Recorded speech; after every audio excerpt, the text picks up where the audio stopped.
الفاظ مترادفہ میں سے دو الفاظ، ایک امہات اور دوسرا ہے امات،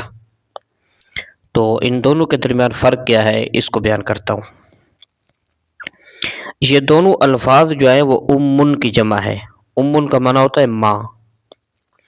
اور پھر ان دونوں کے درمیان فرق یہ بیان کیا گیا ہے کہ امہات کا جو لفظ ہے یہ صرف اس کا استعمال انسانوں کے ساتھ خاص ہے، اور جو امات کا استعمال ہے یہ جانوروں کے ساتھ ہی مخصوص ہے۔ تو یہ ان دونوں کے درمیان فرق کیا گیا ہے، جیسے امہات البہائم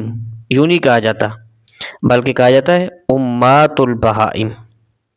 تو یہ ان دونوں کے درمیان فرق ہے، اور اس فرق کو جو بیان کیا ہے وہ معارب الطلبہ میں ذکر کیا گیا ہے۔ اللہ تبارک و تعالی ہمیں عقل سلیم عطا فرمائے، آمین۔